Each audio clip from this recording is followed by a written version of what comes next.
back to the Curious Kid podcast.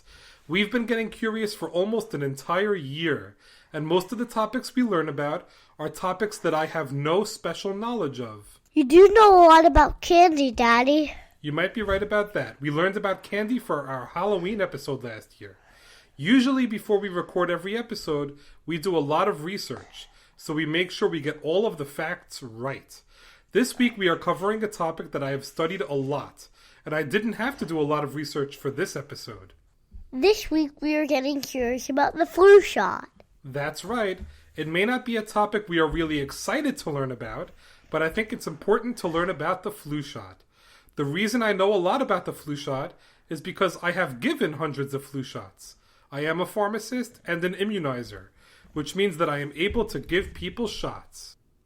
But don't worry, I'm not going to interview my daddy. That's because we are lucky enough to have a special guest in the studio with us for this episode. Her name is Emily, and Olivia is going to ask her some interesting questions in just a few minutes. In this episode, we are going to learn what the flu is and why it is so dangerous.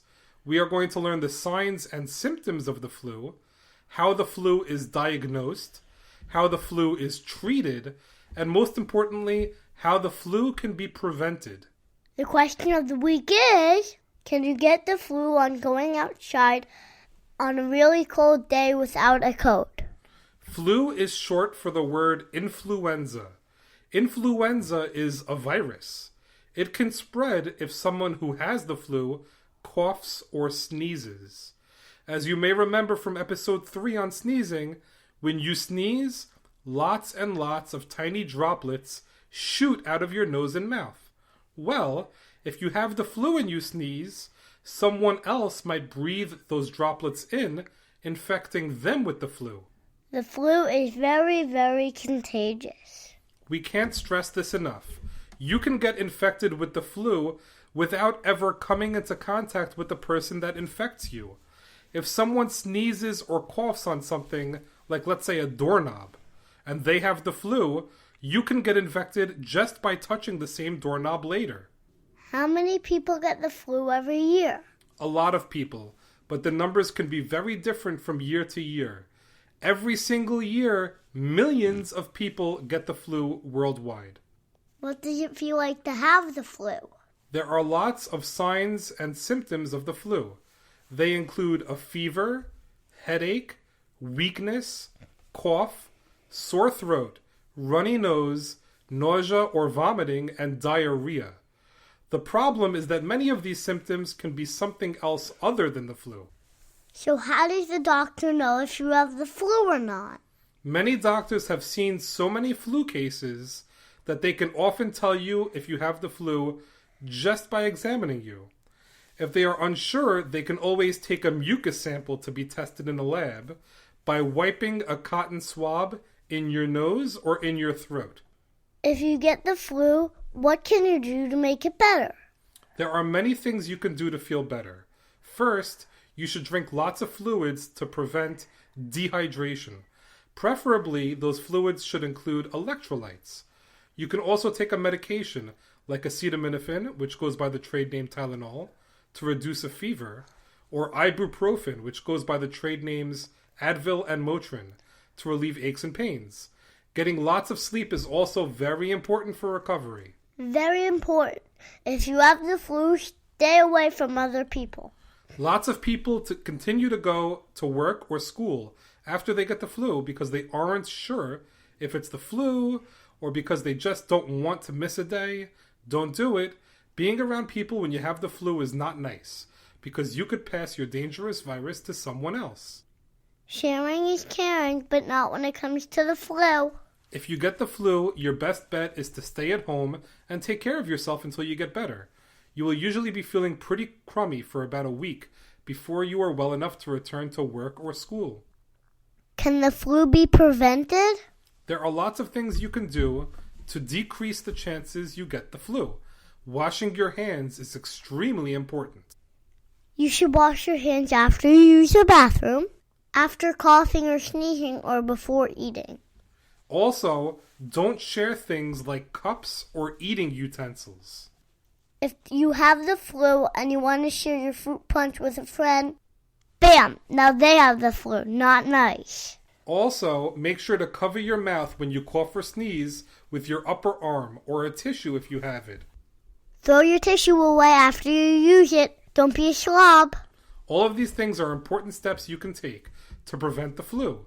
But the best thing you could do is to get the flu shot every year. Most people choose to get their flu shot in a month that ends with the letter R. That's the last 4 months of the year. September, October, November, December. I wouldn't recommend waiting as late as December because your doctor's office or pharmacy might run out of the flu shot before you decide to get it. If you plan on using a pharmacy to get your flu shot, check your state laws to see if you need a prescription for it and whether your child is old enough to get a flu shot at a pharmacy because the laws vary by state. And there is also no reason to be scared of getting the flu shot. Olivia has had one every year. Can you tell people what it's like? It hurts a second after you get it, but always you can get a Band-Aid after it. When you get the flu shot, don't be scared because you can think about something else that's happy. Olivia is so brave, and she always helps her little brother Noah feel better when he is getting his flu shot.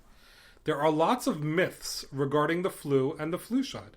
A myth is just a thing that people believe that isn't necessarily true.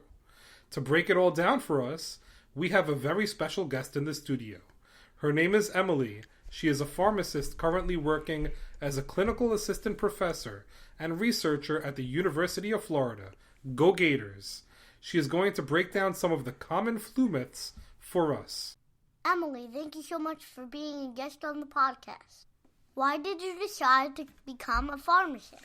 Thanks so much for having me today. I decided to become a pharmacist because I knew not every single medication would work the same in everybody, so I wanted to help to make sure everyone got the right medication that worked best for them. Awesome. Why do people have to get the flu shot every year? People need to get the flu shot every single year because the flu changes.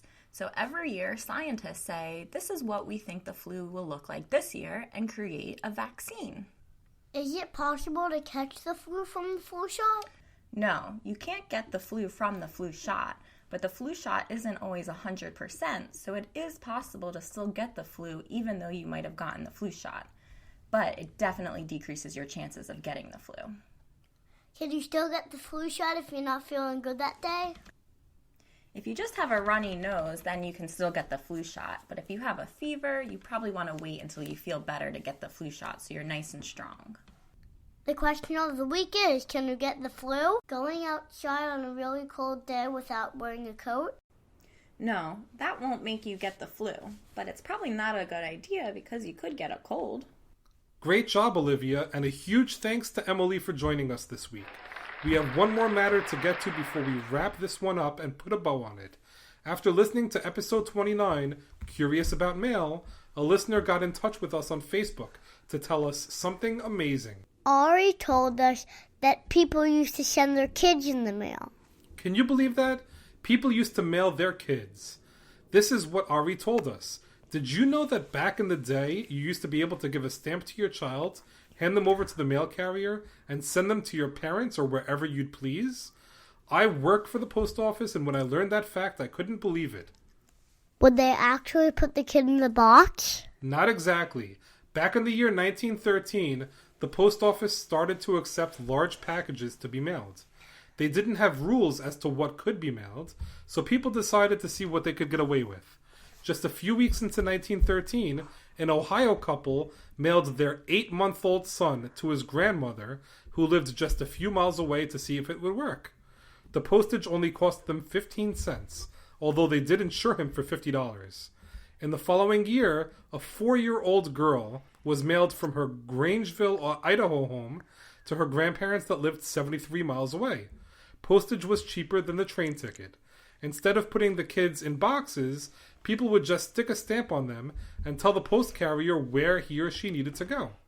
The kid would then be escorted by the mail carrier to the destination by train.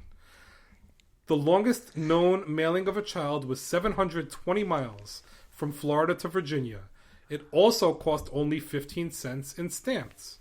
Finally, the Postmaster General, Albert S. Burleson, banned postal workers from mailing humans. Thanks, Ari, for letting us know about this crazy part of history. It's amazing to get mail from our listeners to teach us amazing things about topics we already covered. Well, that's a wrap for this week's episode. Thank you for listening to this week's podcast, number 46, on flu shots. There are so many ways to get in touch with us anytime you want to, by sending us an email if you know something awesome about a topic we covered, like our pal Ari. You can say hi to us on Facebook, Instagram, or Twitter. Our email address and social media pages can be easily found if you check out our show notes on whatever app or program you are using to listen to us right now. In our show notes, you can always find our email address and links to our Facebook, Instagram, Twitter, and Patreon accounts. Don't be shy. Say hi to us and let us know you're there. As always, thank you so much for listening and getting curious with us.